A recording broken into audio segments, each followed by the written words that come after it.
After I released this comment in response to Shawminator from my iPad, I was still in bed. I decided to get up, revise it a bit, and place it here at the very top of this post, as well.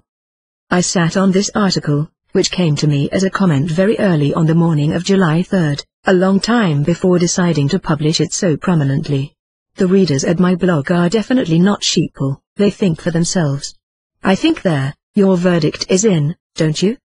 This post comes from the same group working on the common law jury in New York State, and as most of my readers know, I have been giving all-out support to Eric Williams and his ideas, which stand in opposition to those of their leader, John Darish. Perhaps now everyone will begin to focus more seriously on Eric's words as he tries to prevent people from likely imprisonment at the hands of John Darish, who absolutely refuses, to address the very simple point Eric has been trying to make. Please read his most recent article. Eric Williams addresses one of the Missouri grand jury members who was sent to prison in 1999 for activities similar to those of the New York grand jury. Please read it very carefully. I believe Eric holds the knowledge and wisdom that can and will bring success to the movement working toward the use of the common law jury. Hopefully, everyone soon will be able to come together on the same page regarding this issue. I believe its resolution holds the answer to a future, peaceful transition into a new paradigm. I am just now waking up, so more later. Hugs. Jean. Maine Republic email alert. That I should bear witness to the truth. John 1833 / David E. Robinson, Publisher. For immediate release. Released by, Admin. David Robinson, 2077984695. Unified Maine Common Law Grand Jury. 3 Linnell Circle, Brunswick, Maine, 04011. Lex Naturalis, De Gratia. Press release. For July 4, 2014. On June 19, 2014, the Organic American States of the Union, known as the United States of America, exercising plenary civil power upon the land, issued orders to all members of the domestic police forces, U.S. Marshals Service, the Provost Marshal, members of the American Bar Association, and the American Armed Services, and appointed General Carter F. Ham to lead and command the Grand Army of the Republic, GAR, and its successors under the guidance of the Joint Chiefs of Staff and with their full support. The orders stipulated that should it become necessary to suppress commercial mercenary forces operating under the guise of being federal government agencies, including but not limited to the Department of Homeland Security, the Federal Emergency Management Administration, the Internal Revenue Service, the Bureau of Alcohol, Tobacco and Firearms, etc., General Ham shall assume immediate command and control of all armed forces and services owed to the United States of America stationed in North America and shall join them under his command as the Grand Army of the Republic. And that all forces of air, land, and sea are to be employed. Any cost or loss suffered as a result of deployment of the Grand Army of the Republic shall be charged as previously stipulated. All efforts shall be made by the Grand Army of the Republic to spare life and property while undertaking any action whatsoever within the States of the Union without exception. The GAR is uniquely enabled by these orders to operate on the land of the 50 organic states for the purposes of securing the lives and property of the American states and American states citizens. The GAR is not a foreign army and is composed primarily of American states citizens. If they are required to take field positions, the local commanders are ordered to make every effort to communicate the basis of their authority and the reasons for their presence on American state soil to ensure a prompt cessation of hostilities and a widespread understanding of the usurpations and acts of fraud which have led to any conflict. All parties must be brought to understand the nature of the federal government, the limitations of its authority, and their own obligation to act in favor of the organic states of the Union.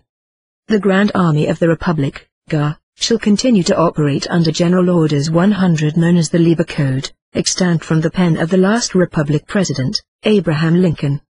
No orders, executive or otherwise, issued by Barack H. Obama pretending authority on the land of the American states while operating as President of the United States Corporation nor as the President of the United States of America, are owed any performance by the Joint Chiefs of Staff, General Ham, or any ordinary All plainly stated grants of contractual authority evident in the Constitution for the United States of America remain in place, subject to good faith performance of the accompanying obligations and treaties.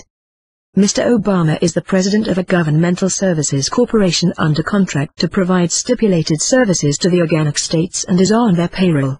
He otherwise acts as a foreign dignitary representing the United States of America. Incorporated in neither of these capacities is he allowed any granted authority to impose upon American state citizens, endanger American state property, or command mercenary forces on American state soil, however veiled as federal civilian service agencies. The orders require the Joint Chiefs of Staff and General Ham to commence measures to disarm federal civilian agency personnel and to seize control of the vast stockpiles of arms which have been improperly amassed by the Department of Homeland Security, FEMA, and other agencies employed by the United States. The only federal agency allowed free egress on the land of the American states is the U.S. Marshals Service, and then only when their personnel are engaged in their duty to protect the U.S. mail and sworn to act as constitutional officers. All other federal agency personnel are limited to unarmed service until further notice. The Joint Chiefs of Staff are directed to communicate these general civil orders directly to Mr. Obama, the members of the U.S. Congress, the administrators of all federal agencies, the members of the Supreme Court and those acting as governors to compel their rapid understanding and cooperation. Any expense or damage incurred by these organic states or any American state citizen as a result of actions undertaken by any federal agency personnel acting as armed mercenaries on American state soil will be understood as the result of violent crimes committed against the peaceful inhabitants of the land and will incur immediate judgment liquidating the assets of the International Monetary Fund, IMF, and the Federal Reserve, in payment of the stipulated reparations. Such crimes shall also be considered contract default, increasing the public debt subject to bounty. Any and all corporate officers of the United States or any successor organizations inheriting federal service contracts who support, condone, or promote such crimes against the American states or against American state citizens shall be subject to arrest and prosecution for commercial and violent crimes. All foreign officials operating as elected or appointed officials of the United States of America, minor, who support, condone, or promote such crimes against the American states or against American state citizens shall be subject to arrest, confiscation of their assets, and deportation to Puerto Rico, Guam, or such other states as may be willing to receive them.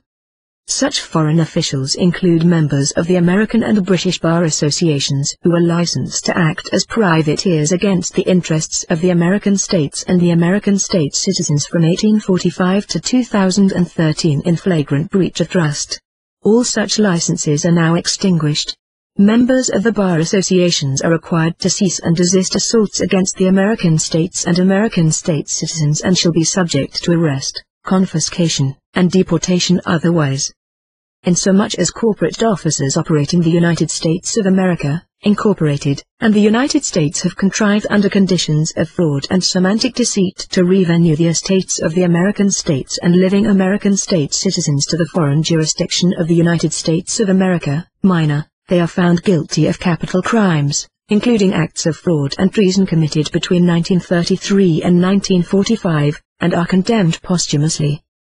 Insomuch as elected officials operating the United States of America, minor, have similarly committed war crimes against the American states and their peaceful inhabitants during the same time period, they stand condemned posthumously.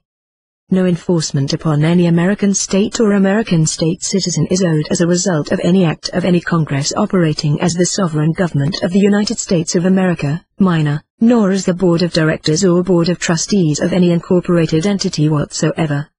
All those estates and estates erroneously believed to represent the American states and American state citizens and which were conveyed by fraud and legal deceit to the United States of America, minor, and more recently to the city-state of the United Nations, are revenued without exception to the geographically defined American states and the American state citizens where they shall remain in perpetuity as assets belonging to the rightful and lawful beneficiaries. All legal fiction entities however structured and named after the American states and American state citizens are returned to them and their control, free and clear of any debt, promise, encumbrance or obligation alleged against them as a result of false claims made in their behalf by officers of the United States of America, Incorporated, and the United States, Incorporated, or by any foreign officials operating the United States of America, minor, or the United Nations city-state falsely claiming to represent them or have jurisdiction over them. The current circumstance is in part the result of criminal acts engaged in 150 years ago, which resulted in the commercial enslavement of African Americans who were summarily claimed as chattels backing U.S. government debt in the wake of the Civil War. Despite every act of abolition and declaration of prohibition against both peonage and slavery, it has been the policy of the U.S. government to enslave its citizens and to operate as a rogue state among the nations of the world. Instead of freeing African Americans, the sum total result of the Civil War was to vastly expand public sector ownership of slaves, giving rise to the outrageous and improper claims that have been made against the American states and the American states' citizens that we are dealing with today. It is uniquely fitting that the Grand Army of the Republic is recalled to settle this circumstance in favor of the people. These orders were addressed to and received by Joint Chief of Staff, 9999 Joint Staff, Pentagon, Washington, D.C. 20318-9999. U.S. Postal Service Certified Mail Receipt 7012346000034343443512, June 19, 2014. For a more detailed report, read Disclosure 101, What You Need to Know. Disclosure 101. What You Need to Know. Authored by David E. Robinson. Original author Anna von Keats. The American Republic. The United States of America, major, equals the United States of America equals USA equals 50 states joined in perpetual union by the Articles of Confederation via the Northwest Ordinance and the Equal Footing Doctrine equals organic geographically described states equals living inhabitants equals American nationals equals John Quincy Doe or John Quincy of the family Doe equals names of living people equals heirs, beneficiaries, entitlement holders, priority creditors equals private sector equals law of the land equals the Constitution for the United States of America equals the United States of America in Congress assembled equals Congress of the United States of America equals unincorporated trust management company doing business as the United States equals body politic equals Senate equals House of Representatives equals civil government equals full commercial liability equals sovereign nation equals American nationals equals natural and unalienable rights equals U.S. trust equals American common law equals U.S. dollar equals public laws equals full enactment clauses equals state governors, as in Maine state governor.